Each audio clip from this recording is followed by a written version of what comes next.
Selamat siang, saudara-saudara, dimanapun saudara berada. Kali ini kita akan sama-sama belajar mengenai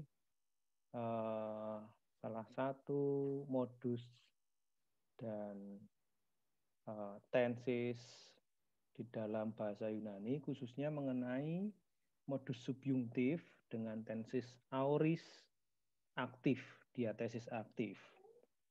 Nah, yang akan kita bahas adalah beberapa contoh soal yang saya ambil dari beberapa teks dari Perjanjian Baru. Kita lihat sama-sama di dalam latihan nomor 1. Di sini ada Tines de ex auton apelton pros tus Pharisaius kai eipan autois a epoisen Yesus. Kita lihat di sini ada kata tines. Apa itu tines?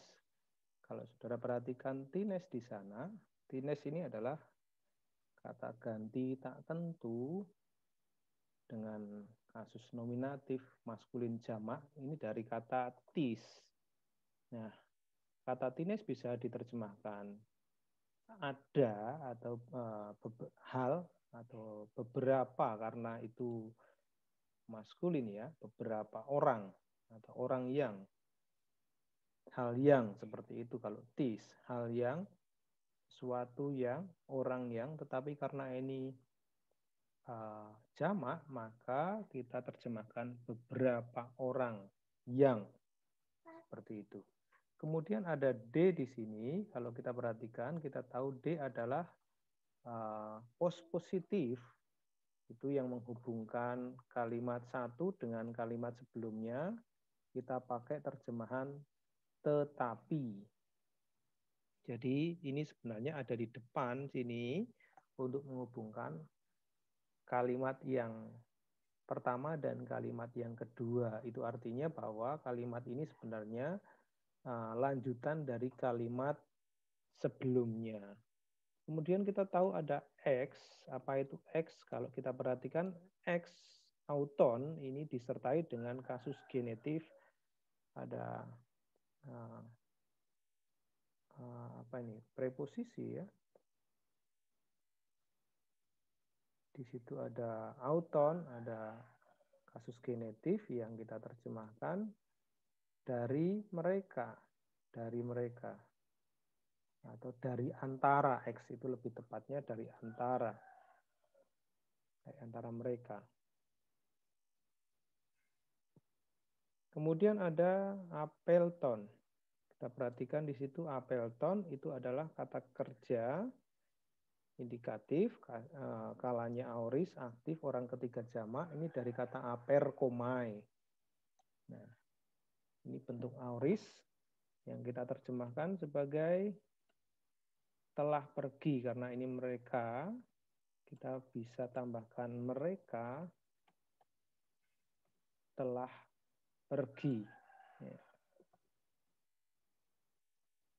Mereka telah pergi di sini ya. Kemudian ada prostus Pharisaius. Nah, ada preposisi yang diikuti dengan kasus akusatif. Kalau kita perhatikan di sana, ada preposisi yang diikuti kasus akusatif, sehingga pros kita terjemahkan kepada tus Pharisaius itu jamak, akusatif jamak, sehingga kita pakai kata orang-orang, ya, orang-orang Farisi, karena ini jamak. Kemudian ada kai, kita tahu ini kai adalah kata penghubung, ya, kata penghubung yang kita terjemahkan dan atau tetapi, kalau itu yang dihubungkan adalah sesuatu yang kontras. Kemudian ada eipan. Kita lihat di sana, eipan itu juga kata kerja indikatif aorist aktif, orang ketiga jamak dari kata lego. Kalau menjadi eipan itu berarti menunjukkan bahwa itu adalah aorist kedua, karena antara bentuk dasar dengan perubahannya ini mengalami perubahan yang sangat banyak Jadi tidak sama dengan kata dasarnya. Ini adalah ciri-ciri aorist kedua. Kemudian ada autois. Kita tahu autois berasal dari kata autos. Dengan kasus datif, maka kita tambahkan kata kepada. Ini kata ganti. Kata ganti orang. Ketiga, dengan kasus tunggal dengan kasus datif ya. Jadi kita tambahkan kepada sebagai tanda objek langsung. Objek tidak langsung, maaf. Ini kepada ini objek tidak langsung. Lalu ada H. Ada H ini kalau kita perhatikan, H adalah bentuk lain dari ho atau hos. Nah, ini bisa kita terjemahkan hal. Lalu ada epiosen. Epioisen. Ini dari kata poio, bentuk indikatif aorist aktif. Lalu ada Yesus di sini kasus nominatif.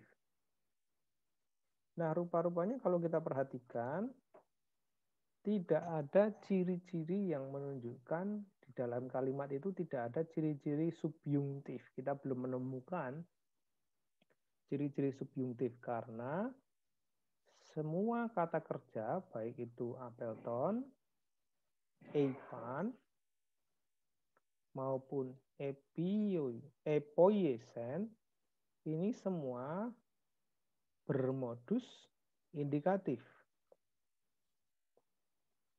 Apa itu indikatif? Kalau kita ingat, indikatif berarti menyatakan tindakan yang real atau kata kerja yang menyatakan suatu kenyataan. Jadi, kalau kita susun di dalam sebuah kalimat dalam bahasa Indonesia, maka kalimat itu akan menjadi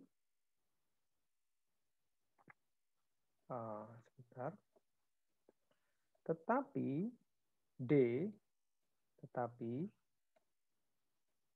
beberapa orang ya, beberapa orang dari Tines dari antara X di sini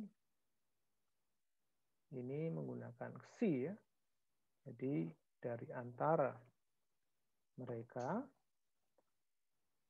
Appleton dari kata aper, telah pergi kepada orang-orang Farisi, Prustus Farisaius, Kai, dan Eipan. Eipan ini mereka menunjuk kepada auton ini ya. Dan mereka, karena ini aorist, maka kita akan tambahkan telah. Mereka telah menceritakan kepadanya, maaf ini salah, bukan. Oh ya, ini jamak, maaf ini jamak. Jadi kepada mereka, benar ya. Hal-hal atau hal saja, karena ini satu hal yang telah Yesus lakukan. Kenapa Yesus ditaruh di depan? Karena kasusnya adalah nominatif di sini. Dan epoiesen ini bentuknya aktif. Diatesisnya aktif. Jadi melakukan di sini adalah aktif. Di dalam bahasa Indonesia dipakai bentuk pasif karena memudahkan kita untuk memahami teks di dalam cara baca orang Indonesia. Kita lihat, kita ingat bahwa Lembaga Alkitab Indonesia menerjemahkan sebaik mungkin supaya dipahami oleh pembaca dalam konteks pembaca Indonesia. Jadi ada beberapa yang digunakan dalam bentuk pasif, tapi itu tidak mempengaruhi makna. Jadi sekali lagi, Tines dx auton Appleton prostus Farisaius kai epen autois a epiosen Yesus Itu semua adalah kalimat yang bermodus indikatif.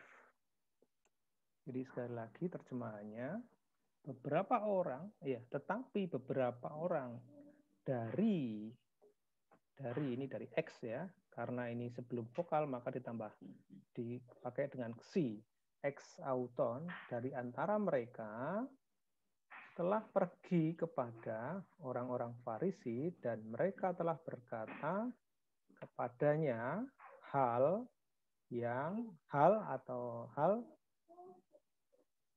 Yesus telah lakukan, atau sesuatu hal Yesus telah lakukan. Biasanya dalam bahasa Indonesia ditambahkan kata yang di sini. Meskipun sebenarnya tidak ada, tapi supaya bisa dipahami ditambahkan kata yang di sini.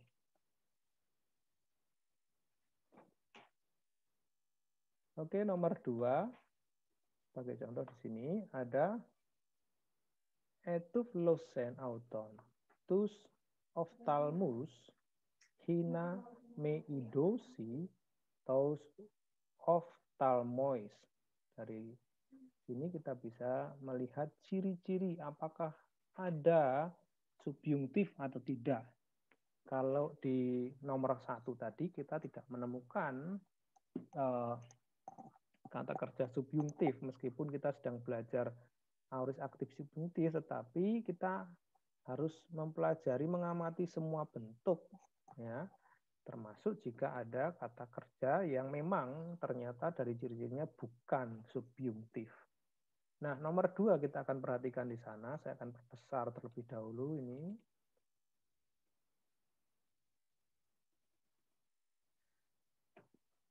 Etuflosen, apa itu etuflosen? Kalau kita perhatikan di situ, etuflosen adalah kata kerja indikatif, bentuk aorist. Oh maaf, ini bukan indikatif ya, tapi ini bentuk. Oh ya.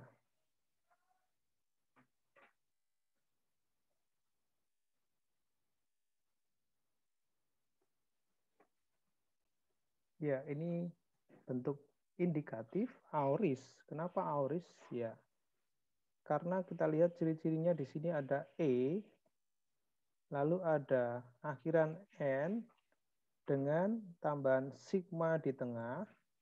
Kalau kita perhatikan di situ ada sigma di tengah, itu merupakan ciri-ciri dari aorist, ya, aorist dari kata tuflo.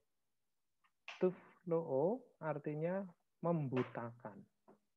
Karena ini aorist, maka kita terjemahkan ia telah membutakan. Lalu ada auton. Apa ini auton? Auton adalah kata kerja, kata ganti. Ini kata ganti orang ketiga. Ya. Ini kasusnya genetif. Jadi sebenarnya ini menyatakan milik, ya, bisa menyatakan miliknya. Nah, lalu kita lihat kata bendanya apa. Kalau ini genetif, kita lihat di sini kata bendanya adalah tus oftalmus, ya. Tus oftalmus, apa itu oftalmus? Itu mata. Kalau kita lihat di situ, kita terjemahkan mata. Ini sebenarnya jamak, tetapi kalau kita melihat mata itu ada 2, jadi otomatis kita nggak perlu menerjemahkan mata-mata, gitu ya. Tapi boleh jadi kita menerjemahkan kedua mata, bisa. Tapi ketika kita berbicara mata, ini otomatis sudah mengarah kepada kedua mata. Jadi ia telah membutakan matanya, atau mata mereka. Ini lebih cocoknya mereka karena ini jamak, ya, genetif jamak. Kemudian ada hina. Kita lihat, hina itu bisa klausa tujuan, tapi bisa juga menjelaskan klausa hasil. Jadi ada terjemahan supaya, atau sehingga, atau kadang-kadang juga untuk, bisa juga.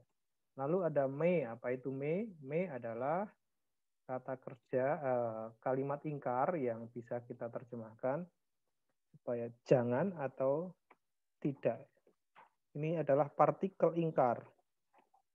Nah, tapi biasanya kalau dalam bentuk subjuntif ini menjadi prohibitif, artinya larangan. Kita lihat apakah belakangnya ini adalah subjuntif atau tidak. Nah, kita lihat idosi itu dari kata orao, ini subjuntif aorist aktif orang ketiga jamak. Jadi lebih baik di sini kita terjemahkan jangan sebagai sebuah larangan atau prohibitif. Nah, kita lihat bahwa subjuntif dengan me, apalagi dengan hina, ini pasti sudah diyakinkan ini sebuah larangan, ya bisa jadi larangan atau ya semacam partikel ingkar ya. Apa itu idosi? Idosi itu dari kata orao, artinya melihat. Kalau orang ketiga jamak berarti mereka. Mereka melihat. Toys of Talmois. Ini kasus genetif. Kalau kita perhatikan di situ kasus genetif, kasus datif. Ya, ini datif. Ini bisa maskulin. Ada jamak. Jadi kalau kita perhatikan ini bisa menunjukkan instrumental dengan ya, mata mereka, dengan mata ya, atau toys itu kepada mata mereka, dengan mata mereka, bisa ya, karena ini datif. Jadi kalau kita terjemahkan kalimat ini menjadi ia telah membutakan mata mereka. Ya. Ini bisa supaya sehingga mereka tidak atau jangan melihat dengan matanya. Kita bisa menggunakan kedua ini, tetapi karena ini subjuntif sekali lagi, subjuntif lebih menekankan larangan. Ia telah membutakan mata mereka supaya mereka jangan melihat dengan mata. Jadi ini ada kesengajaan ya. Kesengajaan. Jadi bukan berarti mereka tidak melihat karena tidak karena buta, bukan, tapi ini kesengajaan. Ia telah membutakan, berarti ada unsur kesengajaan membutakan mata dengan tujuan supaya mereka jangan melihat, menolak untuk melihat dengan matanya. Nah, ini dari ayat yang kedua, nomor 2, maaf. Kita bisa melihat ciri-ciri dari subjuntif, di mana subjuntif di sini menggunakan kata idosi dari kata orao, bentuk aoris kedua ya, aoris kedua. Oke. Lalu nomor 3, kita lihat di sini ada me nomisete oti elton kata lusai tonomon he tus prophetais.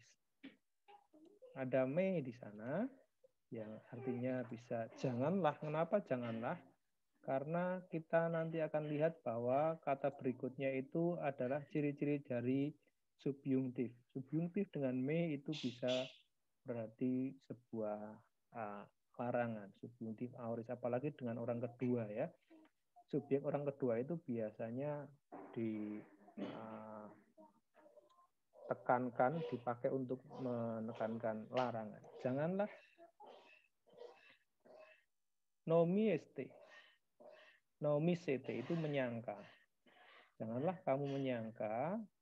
Ada hoti di situ bahwa ini kata penghubung bertingkat. Kemudian ada kata lusa, ini bentuk indikatif.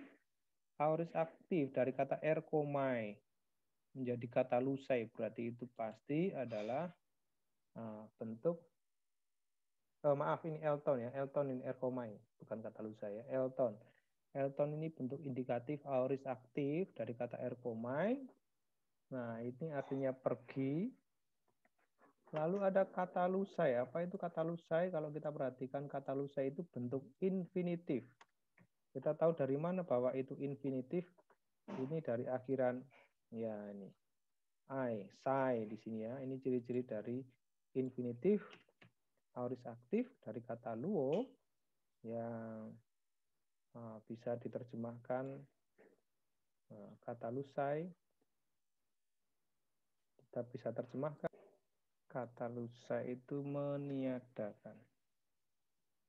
Untuk ya, untuk meniadakan atau melenyapkan. Tonomon, kita tahu tonomon adalah hukum. Ini hukum itu kita kemarin sudah berbicara banyak mengenai hukum, tidak selalu menekankan hukum Taurat, tetapi di dalam kalimat ini ada artikel yang bisa berarti menunjuk kepada hukum Taurat, ya, bisa menunjukkan itu. Dan ini atau ada kata penghubung atau ini, maaf, ini adalah partikel penghubung atau kata penghubung yang paling tepat, kata penghubung. Ini atau profetas. Nah, dalam konteks ini kita lebih tepat menerjemahkan tonomon itu hukum Taurat itu karena di sini ada tus profetas itu bisa kita lihat sebagai profetas itu sebenarnya nabi ya. Tapi dalam konteks ini kita lebih cocok menerjemahkan kitab para nabi seperti itu. Jadi ada dua hal yang disejajarkan di sini, tonomon dan profetas. Tetapi kita tidak akan banyak ke sana membahasnya. Kemarin kita sudah bahas mengenai nomon ini. Kita akan memperhatikan di sini ada ciri-ciri dari kata kerja subjungtif yang menggunakan ada CT di sini. Ini ciri-ciri dari subjungtif menggunakan ET. Jadi karena ini subjungtif maka me di sini kita terjemahkan jangan sebagai larangan. Nah, kita lihat terjemahannya kalau di dalam kalimat lengkap maka janganlah kalian, ini lebih cocok kalian karena ini orang kedua jamak ya. Kalian menyangka bahwa aku telah datang untuk meniadakan. Kata lusai untuk menyediakan. Kenapa untuk? Karena ini infinitif. Kemudian tonomon kita terjemahkan hukum Taurat. Salah satunya adalah karena ada artikel dan salah duanya karena ada perbandingan. Tus profetas. Jadi kita terjemahkan hukum Taurat dan kitab para nabi. Tapi sekali lagi nomon ini tidak selalu menekankan atau tidak selalu menjelaskan hukum Taurat. Bisa saja hukum secara umum. Oke, kita akan sedikit cepat. Nomor 4. Di situ ada utos lt eis marturian hina marturese peri tu fotos sinapantes pistoisosin diautu. Nah, kita lihat satu persatu kata per kata. Apa itu autos? Autos itu kata ganti petunjuk nominatif netral ya, atau bisa jadi nominatif, ini nominatif tunggal. Nah, kita lihat ini terjemahannya adalah iya. Kemudian kalau kita perhatikan di situ ada LT. Apa itu LT? LT kalau kita lihat di situ ada indikatif auris ya. Auris aktif orang ketiga tunggal dari kata erkomai kita tadi sudah bahas telah datang. Kemudian ada eis marturian, ada preposisi plus akusatif, ini kita bisa di dalam saksi atau sebagai saksi, ini lebih cocok dalam bahasa Indonesia. Kemudian ada hina, ini klausa tujuan atau hasil.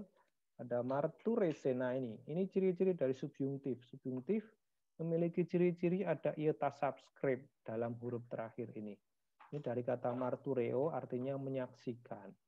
Nah, kemudian ada lagi peri, kita lihat peri to photos ini adalah preposisi plus genetif. Ini menunjukkan tentang terang itu, photos. Nah, dari kata phos ya. Kemudian ada hina, bisa sehingga atau supaya. Pantes, ada kata benda, ini bisa menjadi kata benda meskipun ini kata sifat sebenarnya ya, tapi menunjukkan semua orang. Ini kasusnya nominatif. Lalu ada pistoisosin, ini subjungtif lagi. Ciri-cirinya apa? Ada omega di sini, osin. Kita ingat bahwa salah satu ciri subjungtif ini adalah menggunakan akhiran primer dengan vokal yang diperpanjang. Bentuk aoris ini kita tahu dari ada sigma di sana. Ada sigma, jadi pistoio dengan sigma dan akhiran osin dengan omega yang diperpanjang, ini artinya percaya. Mereka percaya. Mereka percaya. Kemudian ada di auto, lagi-lagi kita menemukan preposisi dengan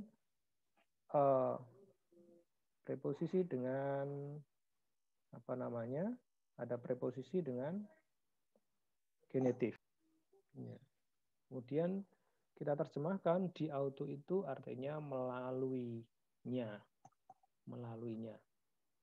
Nah, jadi dari kalimat ini ada berapa rangkaian subjungtif ya? Ada satu di sini, ada indikatif terlebih dahulu, lalu ada subjungtif, lalu ada subjungtif lagi di sini. Berarti ada dua anak kalimat. Subjungtif ini kita bisa lihat hubungan antara kalimat satu dengan kalimat yang lain. Kita lihat di sini. Ada kalimat pertama, lalu ada kalimat yang kedua,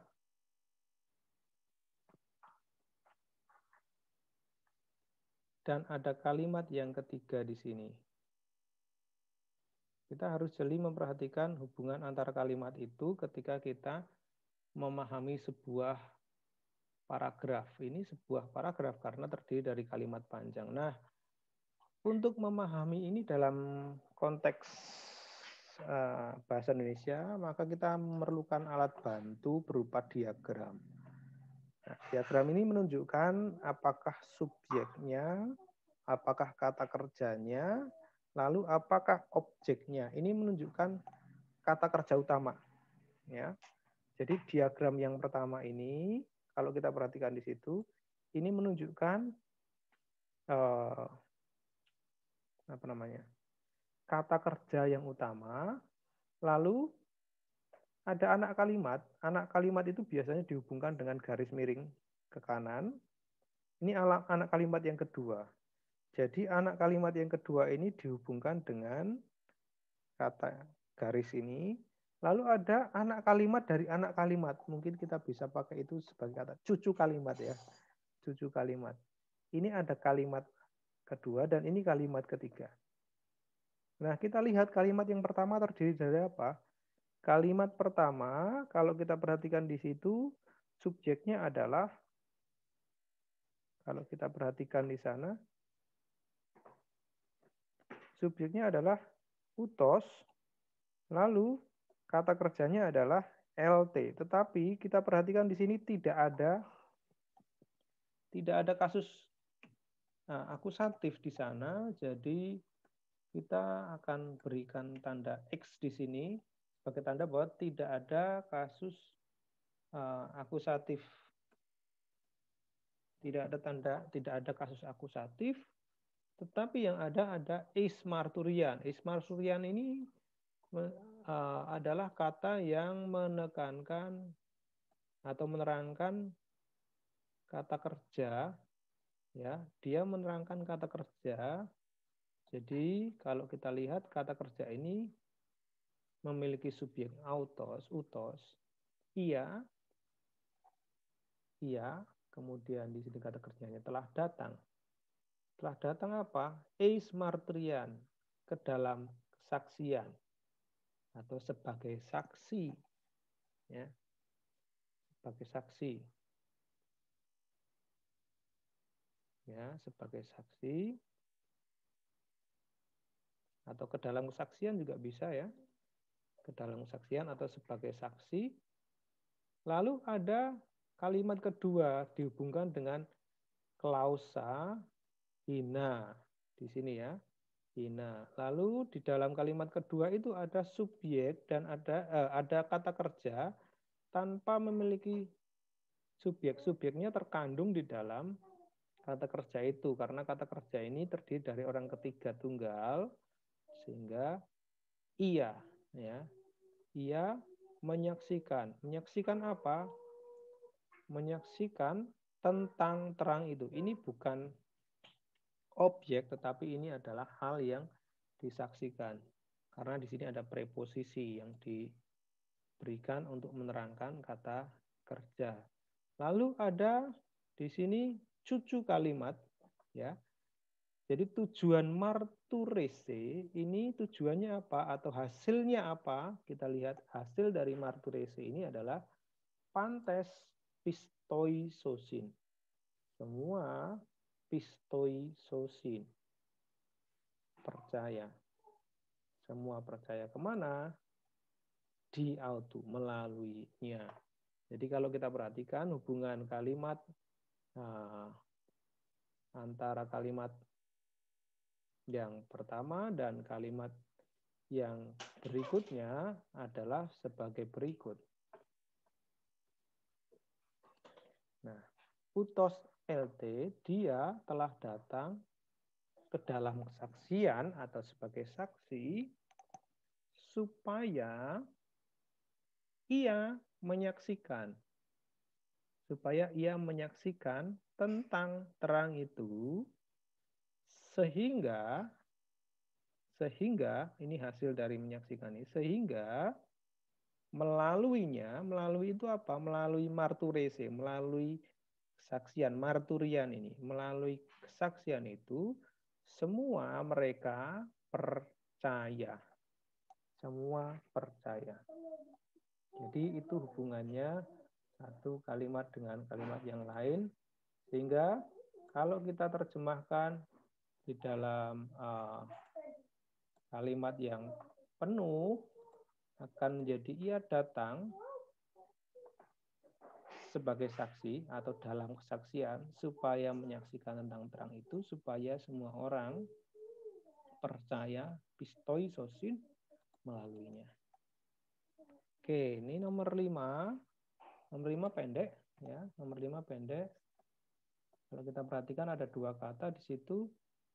Apa itu zetososen? Zetososen ini dari ciri-cirinya zetosomen, maaf, bukan zetososen.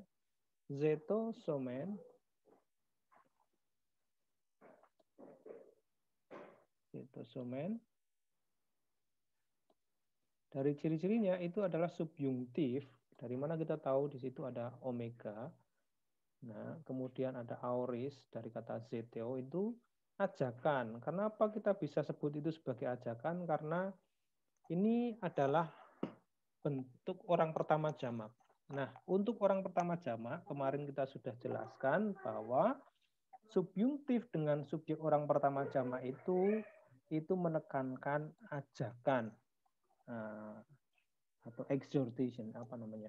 Himbauan ya, himbauan.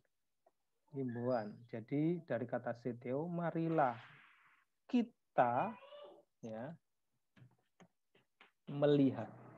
Karena orang pertama ya, marilah kita melihat. Auton kita lihat di situ kata ganti artinya dia. Jadi setosomen auton, marilah kita melihat dia atau melihatnya. Marilah kita melihatnya. Ya, itu ya.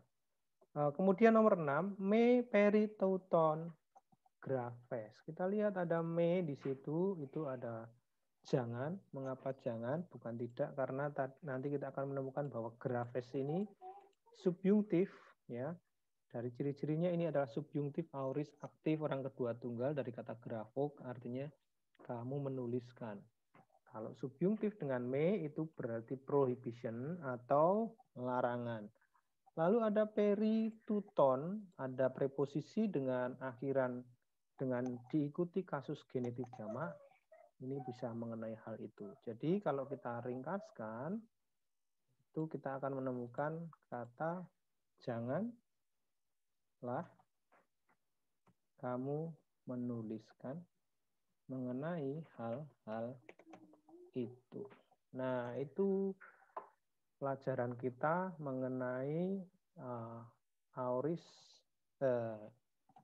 aktif subjungtif. Sekali lagi, subjungtif bisa dipakai untuk menekankan hubungan sebab akibat atau hasil tujuan, ya.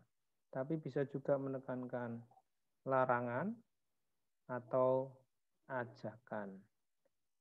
Jadi demikian pembelajaran kita hari ini. Kita akan lanjutkan lain waktu dengan pelajari aoris pasif subjungtif. Selamat siang.